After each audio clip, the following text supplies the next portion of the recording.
और यशोदा ने एक कन्या को जन्म दिया। उस कन्या को लेकर वसुदेव जी को लेकर आए हैं। और जब माया संग आएगी तो माया बंधन है। माया क्या है मेरी माँ? बंधन। इसलिए कहता हूं, बंधन से मुक्ति चाहते हो तो माया से मुक्त हो जाओ।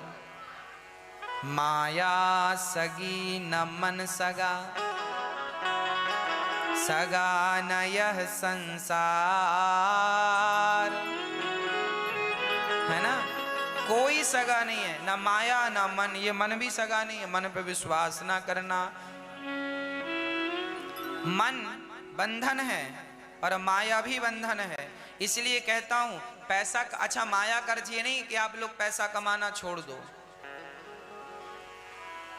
पैसा कमाना बुरा नहीं है। मेरे पास 10 लाख रुपए हो, मेरे पास 10 करोड़ रुपए हो, मेरे पास 10 अरब रुपए हो, पैसा होना बुरा नहीं है। भगवान करे आप सबके पास करोड़ों रुपए हो, अरबों रुपए हो, सबके पास पैसा होना चाहिए। पर देखिए ये पैसा मेरे पास है, अभी मात्र 500 रुपए में लेके बतला रहा हूं। मेरे पास माना कि 5 करोड़ रुपए हैं। 500 रुपए हैं, इसे मैं 5 करोड़ समझ लूं। माना कि 5 करोड़ रुपए मेरे पास हैं। अच्छी बात है, सबके पास होने चाहिए 5-5 करोड़।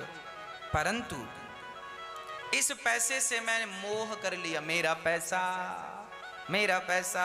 अब मैं किसी को देता भी नहीं हूं, अपने पास रखता हूं। यहीं रहना, कहीं नहीं जाए। खर्चा नहीं, सुनो, कम खाओ। क्या खर्चा कर रहे हो? किसी को देना नहीं।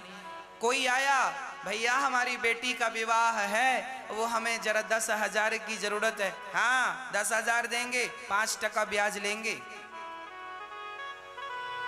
है तुम्हारे पास पैसा, पर तुम इस पैसे को भलाई के काम से नहीं जोड़ रहे हो। तो ये पैसा यहाँ, ये लक्ष्मी है, लक्ष्मी है। ये लक्ष्मी यहाँ रहती रहती ना सोचेगी अब मैं इसके पास हूँ, ये तो कहीं दान पुण्य करता नहीं, सदुपयोग करता नहीं। लक्ष्मी बोलती हैं ये मुझे तिजोरी में बंद करके रखा है, मुझे कैद करता है। लक्ष्मी माता ऐसा चक्कर चलाती हैं कि फिर वो कहीं ना कहीं या डॉक्टर के पास या वकील के पास, फिर अब देना ही पड़ेगा। वो निकलना शुरू हो जाता है। तो व्यर्थ में ना निकले, इसके लिए इसे धन को धर्म से जोड़ते रहिएगा। और आपके पास पैसा होना अच्छी बात है, पर उस पैसे में आसक्त हो जाना ये अच्छी बात नहीं।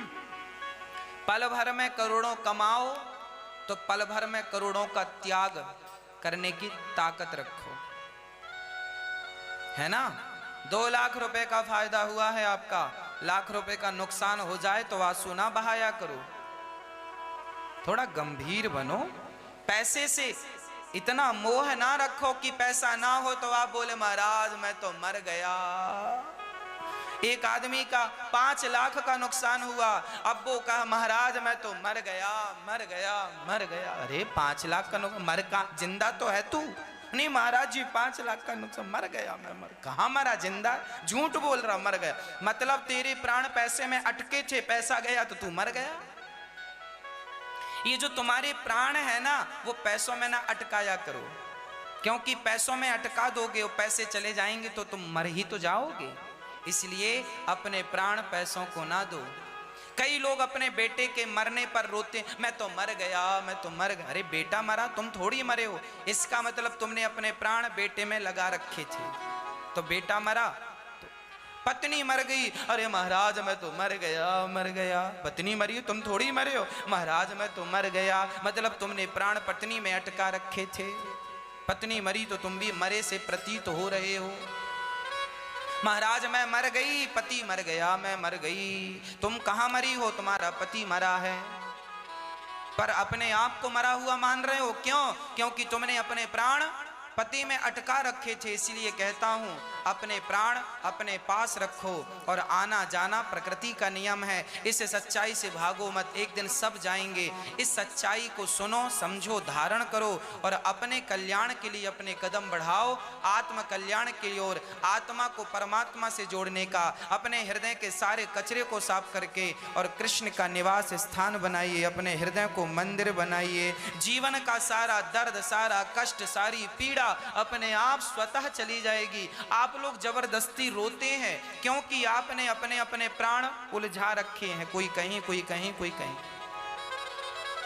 आपके प्राण आपके पास होते तो आप कभी ये ना कहते मैं मर गई, मैं मर गया। इसलिए पैसा होना बुरा नहीं है, पत्नी होना बुरा नहीं है, परिवार होना, पर इनमें तुम जो आसक्ति रखते हो ये आसक्ति बुरी है। आसक्ति की परिभाषा क्या है? आसक्ति मतलब जो आ तो सकती है पर जा नहीं सकती, उसी का नाम आसक्ति है। आसक्ति है पर जा नहीं सकती। आप लोग आसक्त हैं किस पर? किस पर आसक्त हो? संसार के लोगों पर, कागज के टुकड़ों पर आसक्त हो के नहीं? हाँ या ना? मैया, ओ मेरी माँ, आप किस चीज में आसक्त हो? हमारी माताएं सोना चांदी में ज्यादा आसक्त रहती हैं। सोने का हार, एक मैया रो रही थी उलट पलट के। हमने पूछा क्या हुआ, घर में कोई गया क्या? नहीं महाराज कोई नहीं गया, इसका रानी हार चला गया। हार चला गया। लगी रोने। ना सवेरे भोजन किया, ना शाम को भोजन किया, ना रात को भोजन किया। डिप्रेशन में चली गई। जितने का हार था उससे ज्यादा उसकी दवाई में पैसा खर्च हो गया। हार चला गया। इतना डिप्रेशन, हार चला गया। क्यों? वस्तुओं से देखिए, वस्तुओं का प्रयोग करना बुरा नहीं है। सोना चांदी पहनो, अच्छी बात है, पर पहनने के पहले, मैं पहले भी ये बात बोल चुका हूं, आज दोहरा रहा हूं, पहनने के पहले ये बिल्कुल दिमाग में सेट कर लीजिएगा कि ये गिर जाएगा या कोई चोर चोरी कर लेगा, हमें रोना नहीं है। वस्तु याद रखना मेरी माँ, जिसका जन्म है उसकी मृत्यु भी है। यदि तुम्हारा रानी हार है, तुम्हारा सोना है, तुम्हारा धन है, मत भूलो कि एक दिन उस धन का अंत भी होगा। जो है, जो जन्मी है, जन्मा है, वो जाएगा।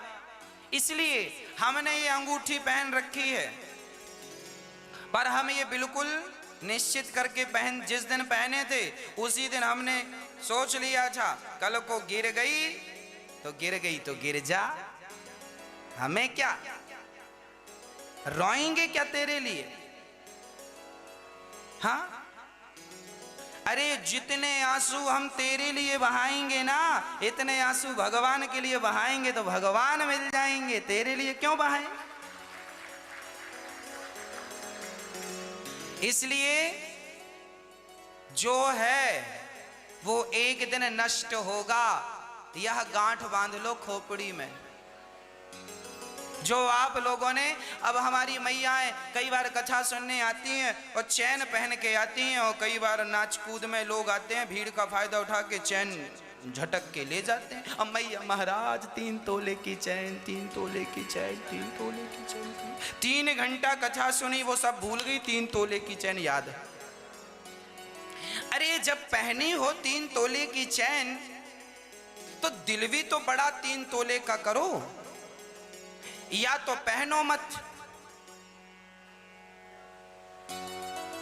और पहने हो तो अब चोरी हो गई, गिर गई, रो मत,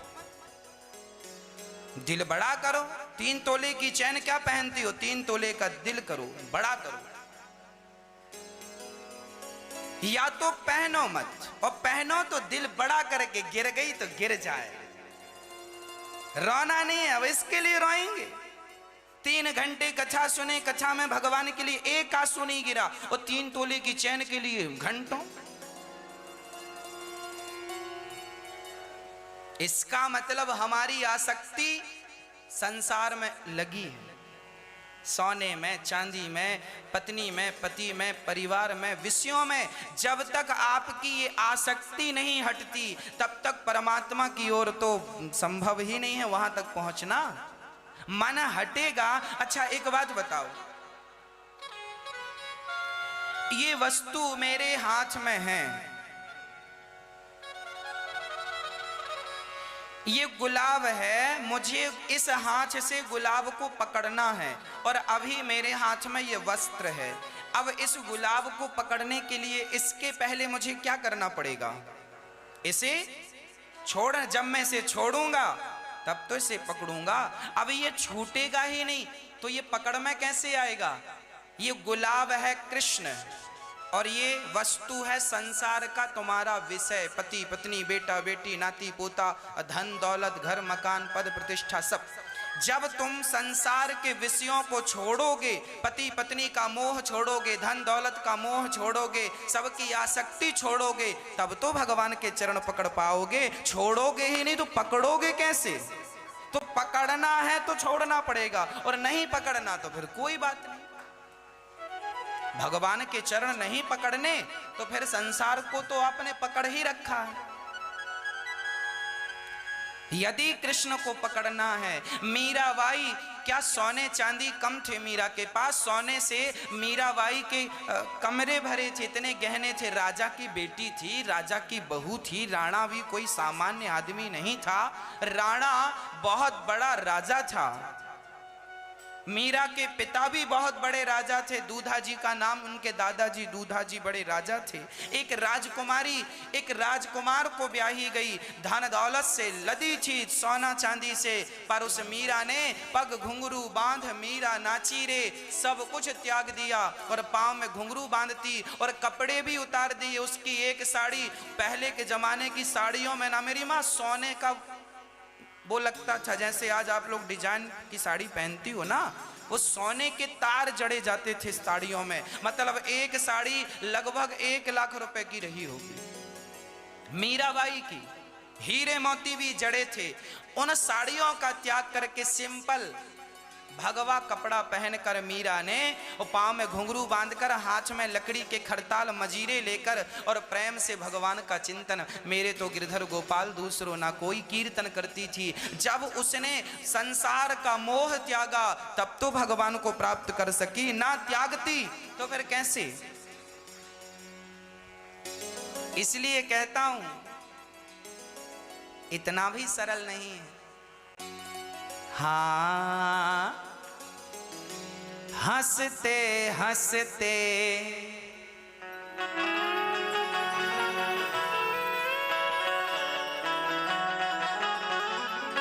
हंसते हंसते विष पी लेना, सबके बस की बात नहीं है। पैदल चल कर द्वारिका जाना, सबके बस की बात नहीं है।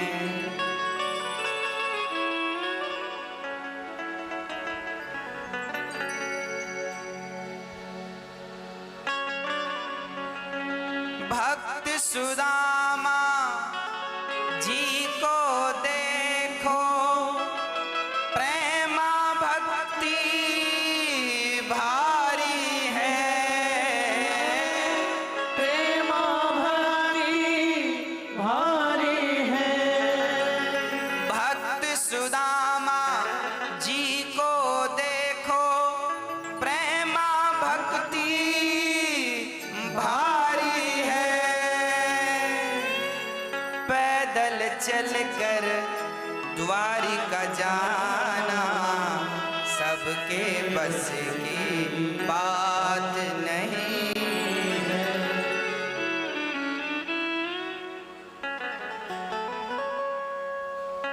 भक्ति मती थी मीराबाई, भक्ति मती थी मीराबाई, जहर का प्याला पीती थी वो, जहर का प्याला पीती थी। हंसते हंसते विष पी लेना सबके बस की बात नहीं। इतना भी सरल नहीं है। त्याग बलिदान देना, देने को तैयार हो तो आ जाओ मैदान में, और तुमसे नहीं छोड़ा जाता कुछ।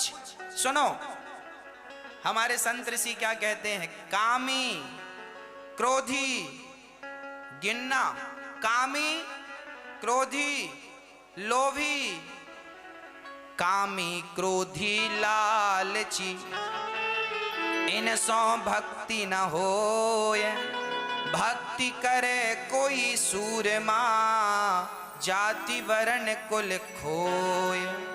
कामी क्रोधी और लालची, इन तीनों से भक्ति नहीं हो सकती।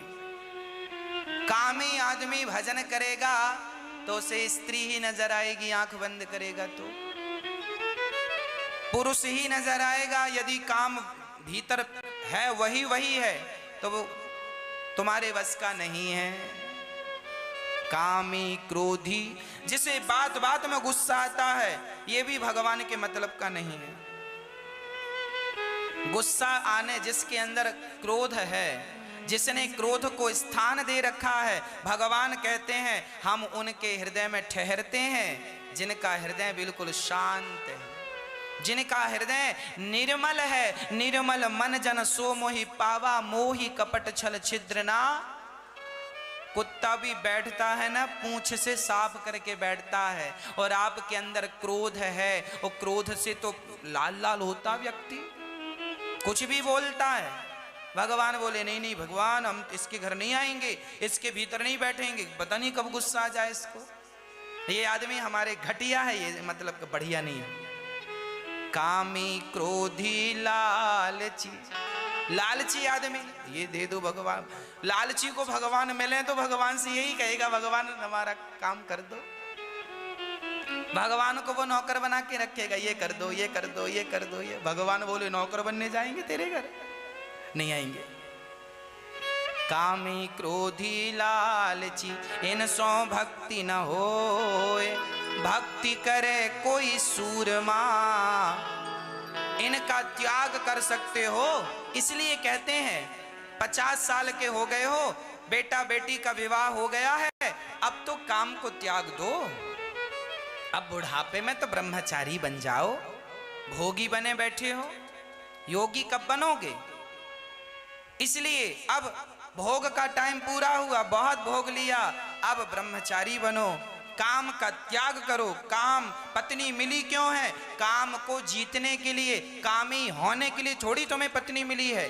विजय प्राप्त करो विषयों पर, काम को जीतो। कामी क्रोधी, क्रोध को जीतो।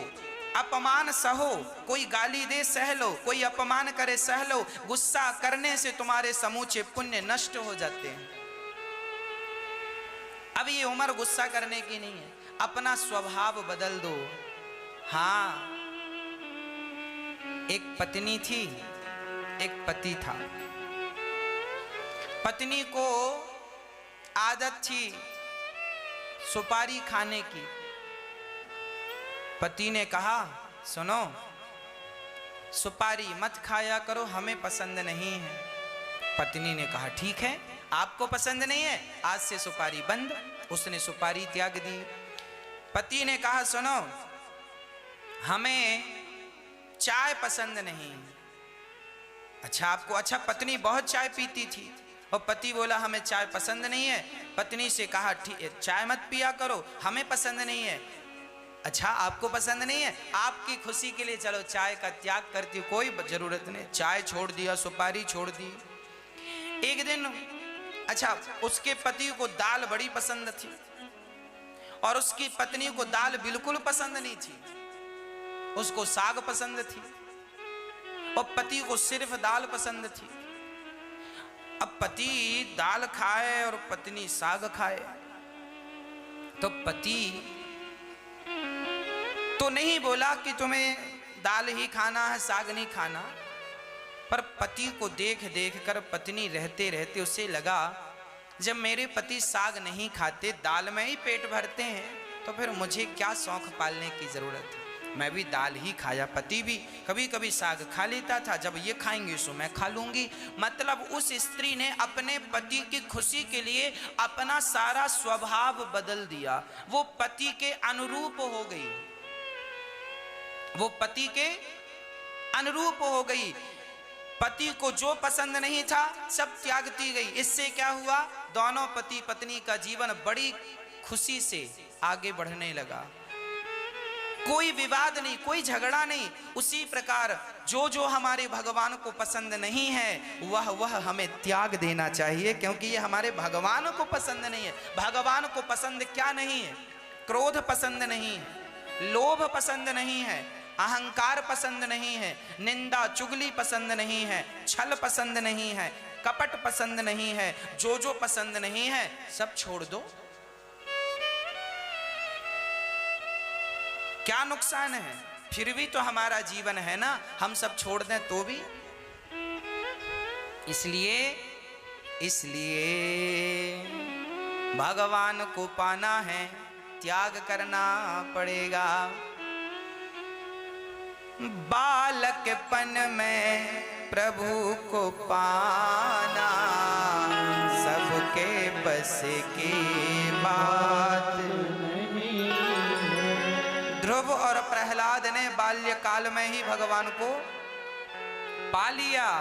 क्या इस अवस्था में प्रहलाद कभी बनकर देखोगे तो पता, प्रहलाद बनोगे तो हिरण्यकश्यपु जैसे लोग तुम्हें आग में भी जलाने का प्रयास करेंगे। और तुम आग में यदि परमात्मा के विश्वास के साथ प्रवेश कर गए, विश्वास नहीं डोला, तो आग की ताकत नहीं है कि वो भक्त को जला सके। प्रहलाद को क्या जला पाई? अग्नि।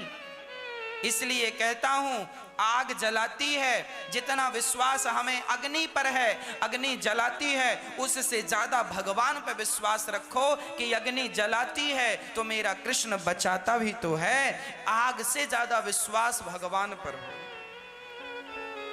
कभी डोले ना, कभी हमारा विश्वास डगमग डगमग डोले ना। अब सारे ब्रज में वो सारे ब्रजवासी बधाइयां देने लगे। यशोदा मैया के यहां भीड़ लग गई, देवी देवता प्रकट हो गए। अच्छा मैया, इस क्षेत्र का नाम ब्रज क्यों पड़ा? आपको पता है? इस क्षेत्र का नाम क्या है? इसे कहते हैं ब्रज।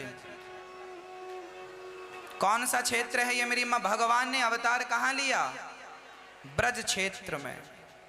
ब्रज में ये ब्रज, इसका नाम ब्रज कब से पड़ा? इसे ब्रज क्यों कहते हैं? इसे ब्रज इसलिए कहते हैं कि जब भगवान कृष्ण का अवतार हो रहा था, उसके पहले भगवान श्री कृष्ण ने अर्थात नारायण ने लक्ष्मी से कहा, लक्ष्मी अब हमें लीला करने के लिए धरती पे चलना है। अब तुम ही बताओ, धरती पे भारत बहुत बड़ा है भाई, दुनिया बहुत बड़ी है, अमेरिका, जापान, लंदन, पेरिस, 206 देश हैं पूरी दुनिया में, लगभग 200 के लगभग देश हैं। कहां पे हम अवतार लें, कहां जाएं? तो लक्ष्मी जी ने अपनी सखी को भेजती है पृथ्वी लोक में। उस सखी का नाम था बिरजा। बैकुंठ के पहले एक नदी है, उस नदी को बिरजा नदी कहते। जैसे पृथ्वी लोक में गंगा नदी है, ऐसे बैकुंठ लोक में बिरजा नदी है। कौन सी नदी है? तो वो बिरजा जो है माता लक्ष्मी की अनन्य सखी है। तो माता लक्ष्मी ने बिरजा से कहा, बिरजा तुम जाओ और देख कर आओ कि हमारे लिए कौन सी जगह अच्छी है। तो बिरजा ने आकर सारी दुनिया का भ्रमण किया, कौन सा देश अच्छा है, कौन सी जगह अच्छी है जहां हमारे भगवान प्रिया प्रियतम आवे और लीला करें। तो बिरजा ने सारी दुनिया देखी, अमेरिका, जापान, लंदन, पेरिस सब देखा। अंत में जब भारत आई तो भारत में भी सारे जगह गई, पर उन्हें जब वो यमुना के तट इस जगह पर आई वृंदावन क्षेत्र में, तो उन्हें ये जगह बड़ी अच्छी लगी और बिरजा नदी ने ये जगह का चयन किया और जाकर माता लक्ष्मी से कहा कि हमने फलानी जगह चयन की है। तब माता लक्ष्मी ने सारे बैकुंठ को आदेश दिया।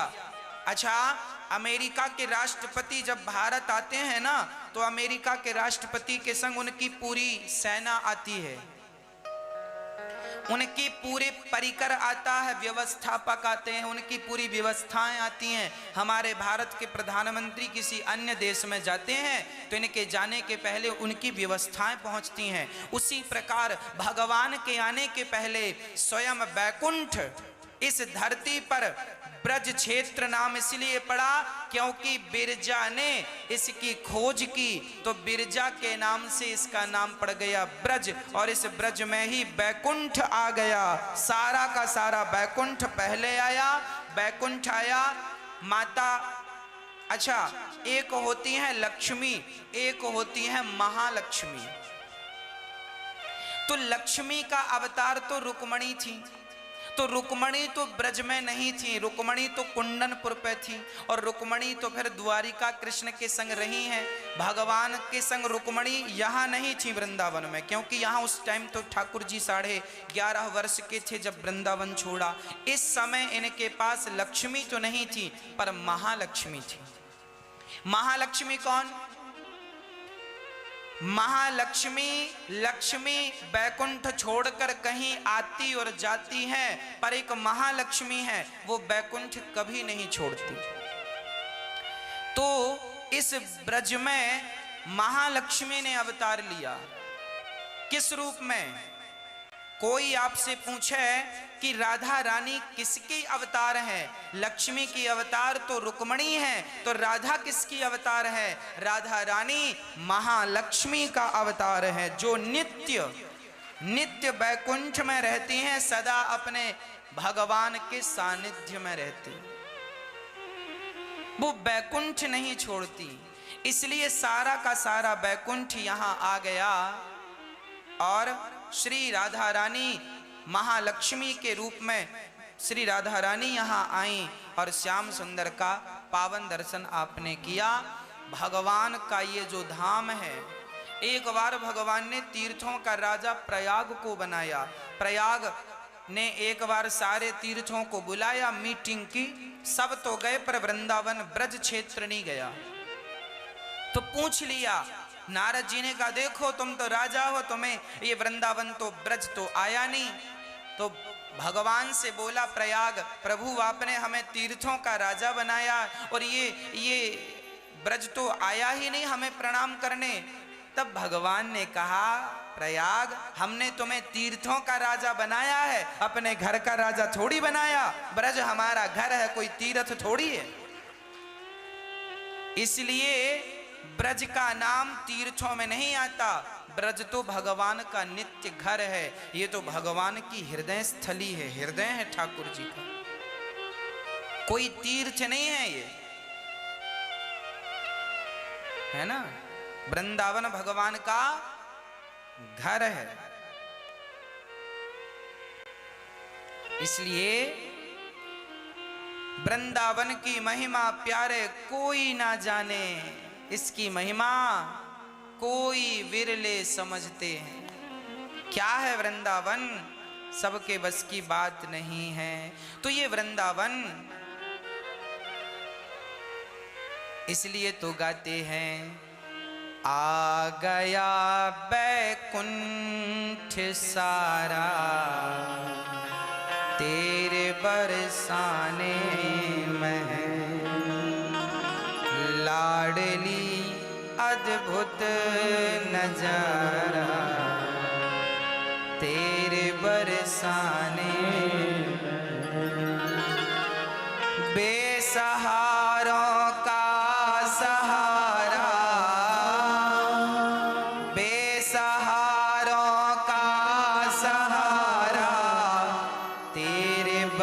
बरसाने में है लाडली अद्भुत नजारा तेरे बरसाने में है। आ गया बैकुंठ सारा तेरे बरसाने है ना। नंदगांव, बरसाना, गोकुल, गोवर्धन, ये सारा जो तीर्थ है ना, ये पूरा ब्रज 84 कोस में आता है। ये पूरा ब्रज है। ब्रज कितना बड़ा? 84 कोस का। इसलिए ब्रज 84 कोस की परिक्रमा होती है। आगे ये थोड़ा कोरोना इत्यादि शांत हो जाए, सब बढ़िया हो जाए, फिर हम आपको 84 कोस की परिक्रमा करवाएंगे। 84 कोस की परिक्रमा के माध्यम से आपको पूरे वृंदावन का, पूरे ब्रज क्षेत्र का, कहां से कहां तक ब्रज है, इस ब्रज के अंतर्गत ही ठाकुर जी की सारी लीलाएं हैं। 84 कोस का है। परिक्रमा रखेंगे, सब थोड़ा ये माहौल सब बढ़िया हो जाए, फिर हम आपको लगवाएंगे, आप आइएगा, है ना मेरी माँ। तो भगवान का अवतार हुआ इस धरती पर, तो पहले उनका परिकर आ गया, राधा जी आ गई। पहले कृष्ण जी से बड़ी हैं राधा जी, आपको पता है। पहले राधा रानी आई, फिर श्री कृष्ण आए। राधा के बिना कृष्ण काम नहीं करते, कोई काम नहीं होता जब तक किशोरी जी की कृपा ना हो। इसलिए अकेले भगवान का भजन ना करना। देखिए, बाप गुस्सा करेगा ना तो माँ बचा लेगी। जब बाप मारता है ना बच्चे को, तो बच्चा दौड़ के किसके पास जाता है? माँ के पास। अच्छा, माँ ना हो तो बाप पकड़ पकड़ के और मारे। तो कृष्ण हमारे बाप हैं और राधा हमारी माँ है। कभी हमसे गलती हो गई और भगवान ने हमें दंड दिया, उस दंड से हमारी राधा रानी हमें बचा लेंगी। इसलिए युगल नाम। एक उदाहरण मिलता है रामचरितमानस में। एक बार राजा इंद्र का बेटा जयंत माता सीता के चरणों में चोंच मारा। उसने चोंच मारी ना, चंचू का प्रहार किया, तो माता सीता के चरणों में चोंच मार के कौआ उड़ा, कौआ बन के आया जयंत, और देखा कि राम का वजन देखूं, बल देखूं कितना। सीता के पांव से रक्त निकलने लगा। राम जी को लगा ये रक्त कहां से, देखा तो चरणों से। राम जी ने कहा, देवी ये आपके चरणों में चोट कैसे आई? बोले ये कौआ उड़ रहा ना, इसने मारा, ये जयंत है। राम जी देखिए, जब किशोरी जी पे कोई प्रहार करता है तो राम जी कैसे होते। पास में उनका धनुष बाण नहीं था उस समय राम जी के पास। उस समय राम जी सीता माता के बालों में पुष्प लगा रहे थे। आज भगवान का मन हुआ कि किशोरी जी का श्रृंगार मैं करूं, तो भगवान राम बालों में, उनके बाल में पुष्प गूंथ रहे थे। उस समय वहां तिनका पड़ा था, तिनके का धनुष बनाया, तिनके का बाण बनाया और यूं छोड़ दिया, ब्रह्मास्त्र बन के पीछे लग गया। और जयंत ने देखा ब्रह्मास्त्र आ रहा है। अब जयंत भागा, पिताजी बचाओ, पिता इंद्र बचाओ। इंद्र बोले बाहर निकल जा, इससे मैं नहीं बचा सकता, ये भगवान का बाण है। ब्रह्मा जी आप बचाओ, बोले भगवान से कोई पंगा नहीं ले, शंकर जी बचाओ। सारी जगह भागा। तब नारद जी ने देखा, अरे जयंत क्या हुआ, ये भगवान का बाण पीछा कर रहा है। किसने छोड़ा है? राम जी। राम जी हमें मारना चाहते हैं। नारद जी ने कहा, राम जी तुझे मारना नहीं चाहते, पागल। बोले ये बाण लगा है। नारद जी बोले ये बता तू अभी कहां कहां गया? बोले मैं ब्रह्मा के पास, शिव जी के पास और अपने पिता इंद्र के पास गया। नारद जी बोले राम जी मारना चाहते तो किसी के पास पहुंच ही नहीं पाता। पहुंचता कैसे? एक काम कर, तूने अपराध क्या किया है? बोले मैंने सीता माँ के चरणों में चोंच मारी है। तो तुरंत भगवान नारद जी ने कहा जा माता सीता के चरण पकड़। राम जी के चरण ना पकड़ना ना, वो गुस्से में और मारेंगे। सीता माता जिनका अपराध है, उनके किशोरी जी माँ है, और माँ हर बच्चे का अपराध क्षमा कर देती है, ये तो माँ होती है। तुरंत सीता माँ के चरणों में गए, माँ क्षमा करो, माँ क्षमा करो। बाण आ रहा था, सीता माँ ने उस बाण को पकड़ लिया और राम के चरणों में रख दिया। प्रभु माना कि अपराधी है पर शरण में आया है, आप क्षमा कर दीजिए। जब सिया ने कहा तो राम जी मुस्कुराने लगे, ठीक है तुम कहती हो तो क्षमा करता हूँ। ये राम का स्वभाव है, पिताजी गुस्सा हो गए तो माँ बचाएगी, इसलिए अकेले राम की पूजा नहीं, सीता राम की पूजा, सिया के साथ।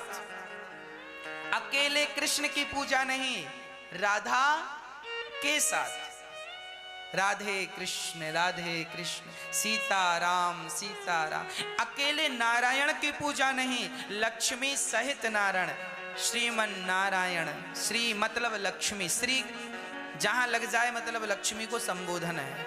लक्ष्मी नारायण भगवान, श्रीमन्नारायण श्रीमन्नारायण श्रीमन्नारायण चरणौ शरणं प्रपद्ये। इसलिए मेरी माँ कभी अकेला नाम ना जपना, है ना, कभी भी अकेला नाम ना जपना। माना कि मेरे भगवान बहुत दयालु हैं, मेरे राम बहुत दयालु हैं, पर जितने दयालु मेरे राम हैं उनसे करोड़ों गुना दयालु मेरी सिया जी हैं, मेरे राधा रानी है, माता लक्ष्मी है।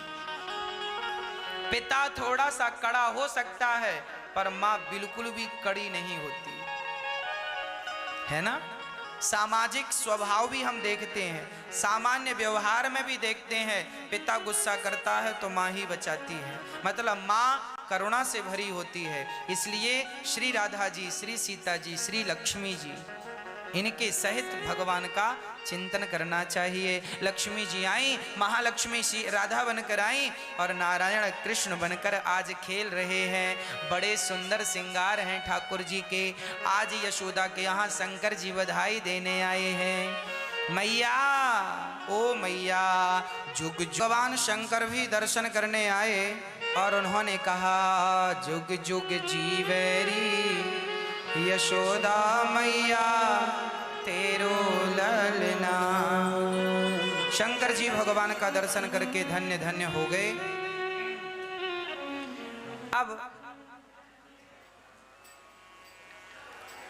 अब भगवान को मारने के लिए पूतना मौसी आई। पूतना मौसी बड़ी भयंकर थी, राक्षसी थी। पूतना लोक बालघ्नी राक्षसी रुधिरासना जिघांसयापहरये स्तनं दत्वापसद्गतिम्।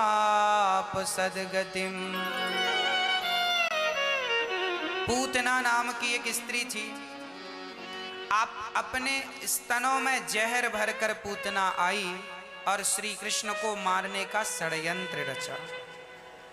बड़ी सुंदर बनकर के आई है पूतना। सज धज के कन्हैया खेल रहे थे, मैया काम कर रही थी। आंगन में कृष्ण और बलराम की पालकी पड़ी थी। दोनों एक दूसरे को टुकुर टुकुर देख रहे थे। मैया यशोदा और रोहिणी मैया काम पर बिजी थी। सबका ध्यान कृष्ण से हटा। उसी क्षण बड़ा सुंदर रूप बनाकर थी तो राक्षसी पूतना, पर बड़ी बन ठन करके सुंदर बन के आई है। जब सुंदर बनकर आई, कृष्ण के पास पहुंची, श्री कृष्ण को देखा और भगवान ने पूतना मौसी को देखा। देखते ही अपने नेत्रों को बंद कर लिया भगवान ने। अच्छा, भगवान ने नेत्र क्यों बंद कर लिए पूतना को देखते ही? क्योंकि पूतना ने तन का श्रृंगार तो किया है, शरीर तो सुंदर है पर मन सुंदर नहीं है। और भगवान कहते हैं जिनका तन सुंदर होता है मन सुंदर नहीं होता, ऐसों को हम देखना पसंद नहीं करते, इसलिए नेत्रों को बंद कर लिया। इसलिए हम आपसे कहते हैं तन को सजाने की बिल्कुल जरूरत नहीं है। मन को सजाइए, जितना सजा सकते हैं। साफ कर सकते हैं, मन को साफ कीजिए।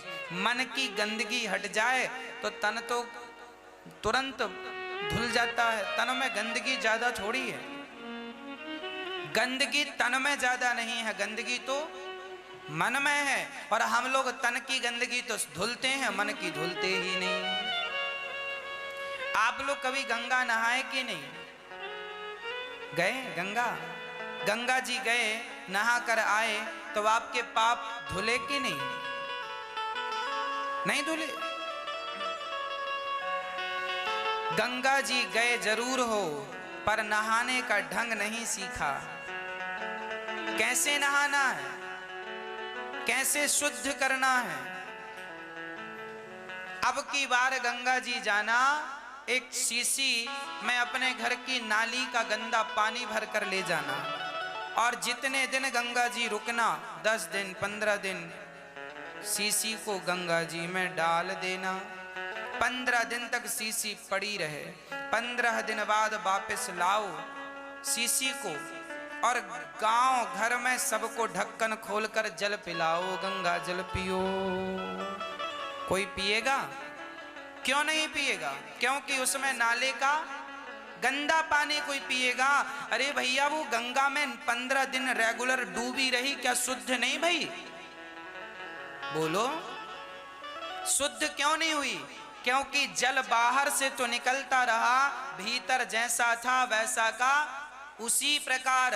तुम गंगा नहाने गए हो, पर अंदर जैसे थे, नहाने के बाद भी वैसे ही रहे, तो गंगा नहाने का फायदा क्या? क्या फायदा? आपके अंदर कपट नहीं हटा। जैसे शीशी के अंदर गंदा था, वो गंदा का गंदा ही रहा। आपके अंदर भी कपट था, छल था, लोभ था, कितनी गंदगी थी, और आपकी वो गंदगी मिटी नहीं, और गंगा में डुबकियां लगाते रहे। है ना? गंगा में जाकर बंदे तन की तू मैल धोता।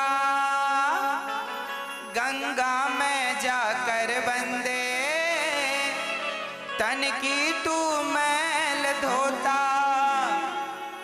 जो मन की मैल न धोई, गंगा गया तो क्या हुआ? जो मन की मैल न धोई, गंगा गया तो क्या हुआ?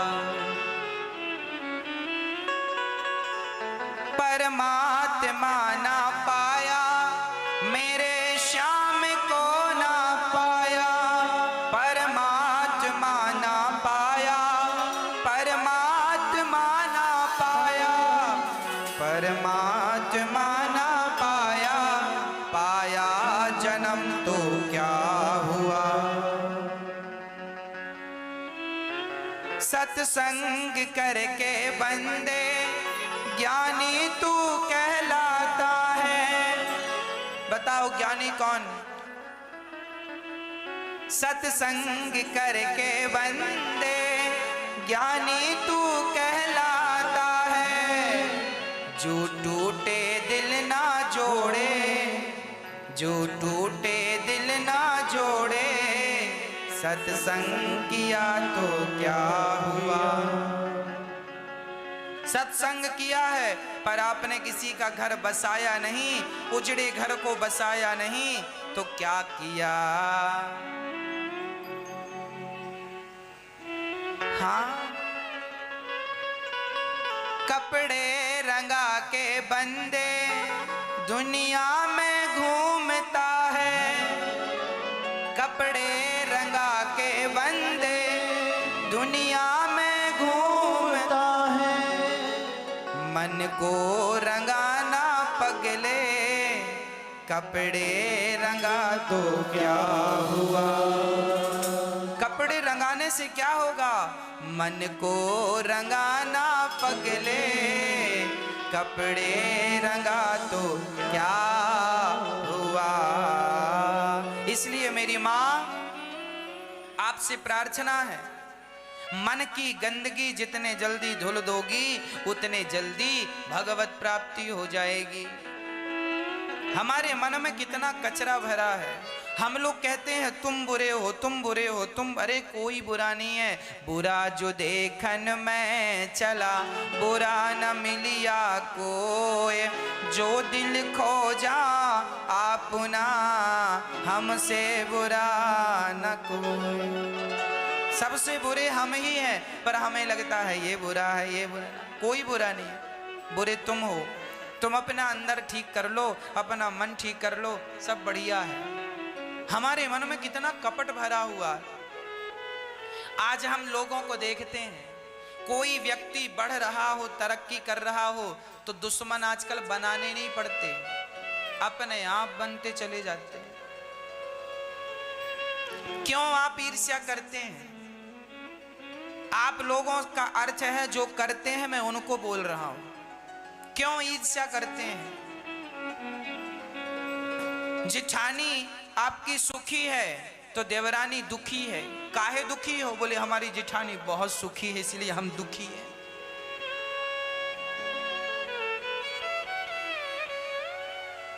एक आदमी रो रहा है, काहे रो रहे हो? बोले हमारे पड़ोसी को 5 लाख का फायदा हो गया, हम रो रहे हैं। आज लोग परेशान हैं दूसरों की तरक्की देखकर। भैया रोने से क्या होगा? तुम अपने आप को कामयाब बनाने में समय खर्च करो, रोने में क्यों समय खर्च कर रहे हो? इसलिए शास्त्र कहते हैं दूसरों को देखना बंद करो, अपने को देखना शुरू करो। जो व्यक्ति दूसरों को देखता है वो अच्छा है, वो बुरा है, वो क्या कर रहा है। कुछ लोगों का काम ही है फलाना क्या कर रहा है, कहां जा रहा है, कहां आ रहा है। कई लोगों की आदत होती है पड़ोसियों की, आप गाड़ी निकाले पड़ोसी तुरंत बाहर, कहां जा रहे हो? तुम्हारे बाप के घर जा रहे हैं, मंगवाना है कुछ, कहां जा रहे हो? क्या जरूरत है तुम्हें किसी का हिसाब किताब रखने की? अपना रखो ना। आज लोग परेशान इसलिए हैं दूसरों के कारण, खुद के कारण नहीं है। पड़ोसी के घर 4 गाड़ियां खड़ी हैं, अरे महाराज हमारा, कोई भी जाए पड़ोसी की चर्चा, वो फलाना है सो फलाना। अपनी करो भैया, अपना ठीक करो, काहे मरे जा रहे हो? इसलिए आप लोग ये 3-5 में ना उलझा करो। जो व्यक्ति यूं उलझा है ना आज, वो बड़ा दुखी है। इसलिए आप तिगड़म से हट जाओ, ज्यादा ना देखा करो कौन कहां जा रहा, कौन कहां आ रहा। चूल्हे में जाए, हमें क्या करना?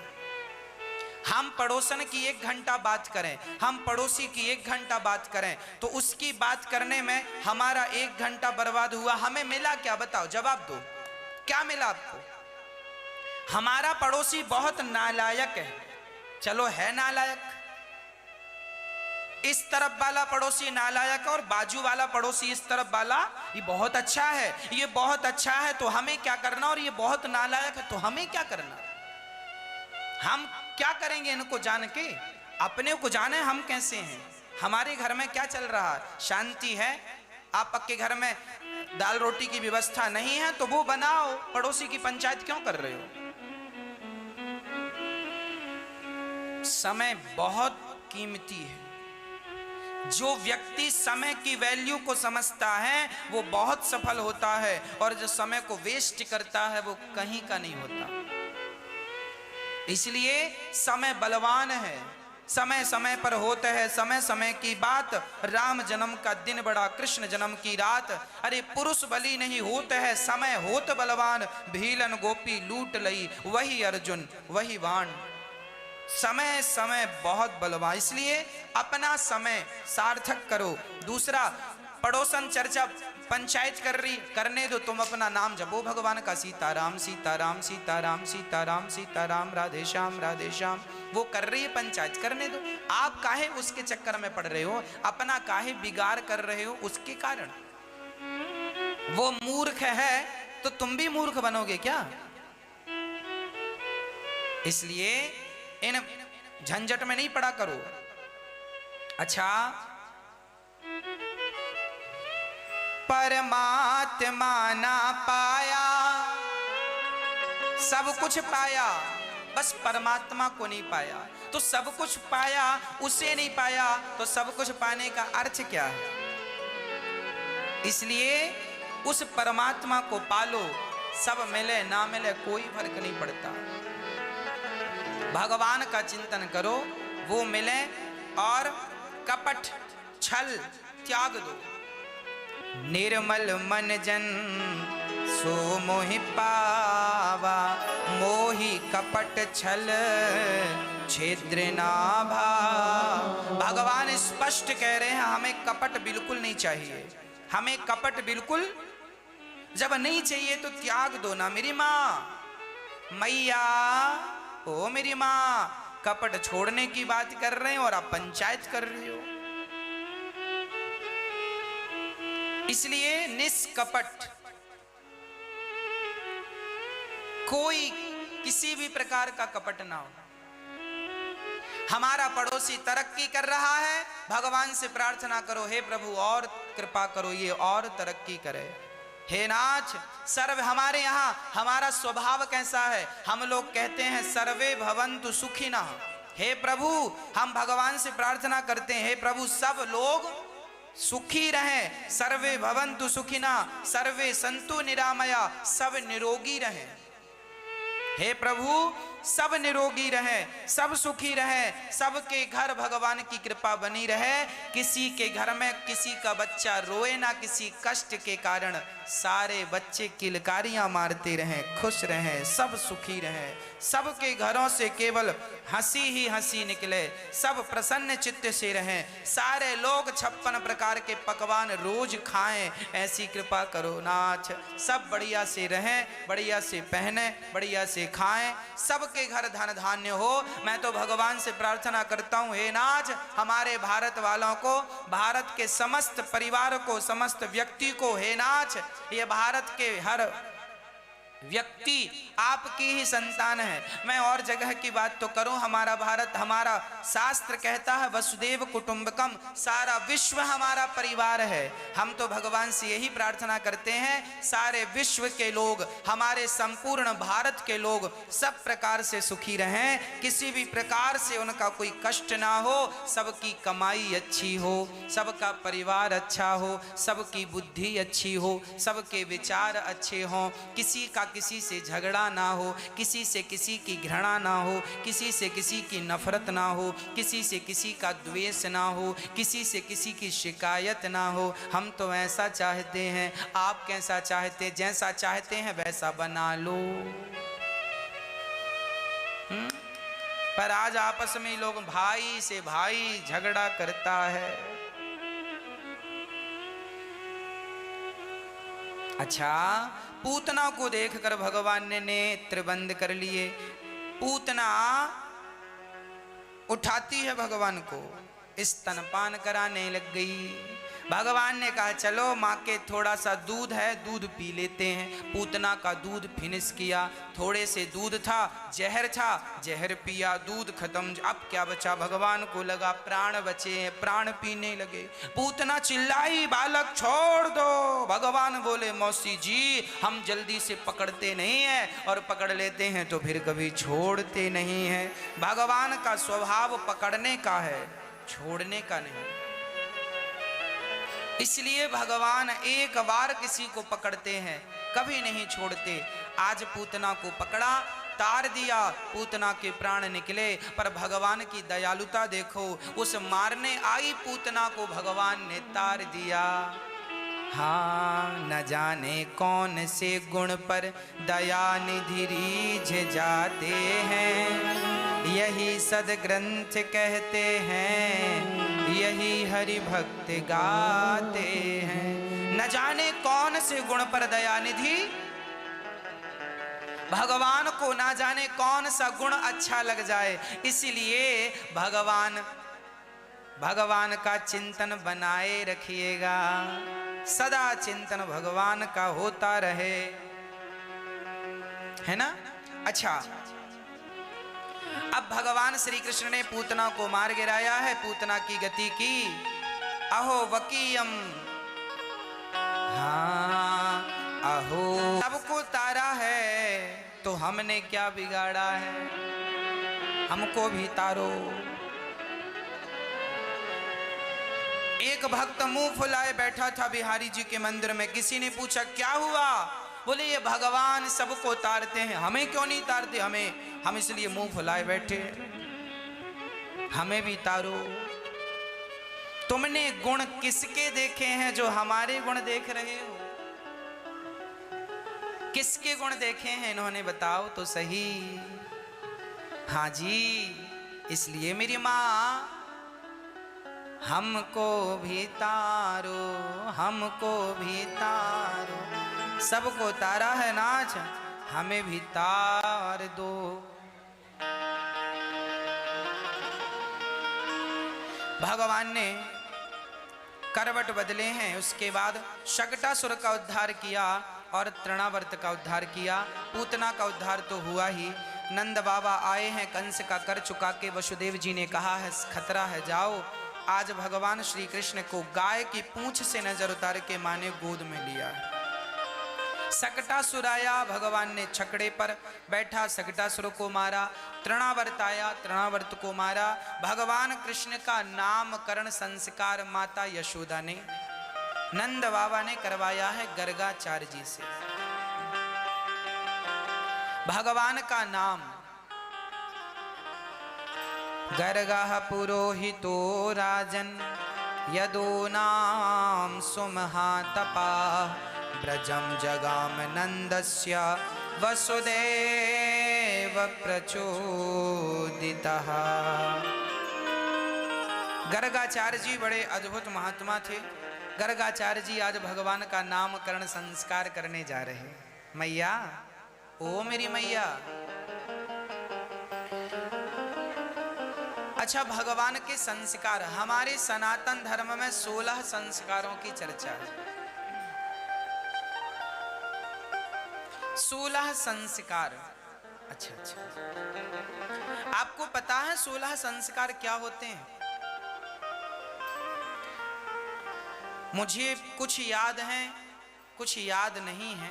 मैं आपको स्मरण रहेगा तो कल आपको बताऊंगा कि संस्कार 16 संस्कार 16 कौन कौन से हैं, मैं आपको बताता हूं। गर्भाधान संस्कार, पुंसवन संस्कार, यज्ञोपवीत संस्कार, विद्याध्ययन संस्कार, है ना, निष्क्रमण संस्कार। ये समय समय पर संस्कार होते हैं। पाणी ग्रहण संस्कार आखिरी संस्कार है, अंतिम संस्कार। अब मैं इन संस्कारों की बातें आपको सुनाऊं, उसके पहले इसकी व्याख्या कर दूं। देखिए, संस्कार क्या है? बच्चों को सही सच बोलना, ये सिखाना कि बेटा सच ही बोलना, झूठ ना, ये भी एक संस्कार है। आपका बेटा सच बोलता है, ये भी एक संस्कार है। आपका बेटा अच्छी भाषा बोलता है। नहीं, कई लोग ना, आपने देखा होगा, बच्चे, छोटे छोटे बच्चे गालियां देना सीख जाते हैं। क्यों सीखते हैं? क्योंकि घर में वही वातावरण है गालियों का। रे रे कह के बात करने लग जाते हैं, रे और बे। आजकल के बच्चों को आपने देखा होगा, बे बे कह के बात करते हैं। बे, रे और ये सब शब्दों का प्रयोग नहीं करना चाहिए। ये आपके सुसंस्कार का परिचय नहीं। आप अपने दुश्मन से भी बात कर रहे हो तो बात करने में आपकी शिक्षा झलकनी चाहिए। ये विद्वान है, देखो बात कितने तरीके से कर रहा है। हम डांट रहे हैं तो डांटने में भी मर्यादा होनी चाहिए, शब्दों की मर्यादा होनी चाहिए। शब्दों की मर्यादा का उल्लंघन कभी नहीं करना चाहिए। हाँ मेरी माँ, शब्दों की जो मर्यादा है, किसी को भी गाली दे के नहीं बोलना चाहिए, किसी को भी कुछ नहीं बोल देना चाहिए, विचार करके बोलना चाहिए। ऐसे शब्दों का प्रयोग नहीं करना चाहिए जिनके लिए कल हमें सॉरी कहना पड़े, क्षमा मांगनी पड़े। ऐसे शब्दों का हमें प्रयोग कभी भी किसी के लिए, दुश्मन के लिए भी नहीं करना चाहिए। इसलिए आप बोला करो तो जरा संभाल कर बोला करो, कुछ भी ना बोल दिया करो। बोलो यदि पहले तुम तोलो, फिर मुख को खोला करना। पुष्प नहीं बन सकते हो तो कांटे बनकर। हाँ।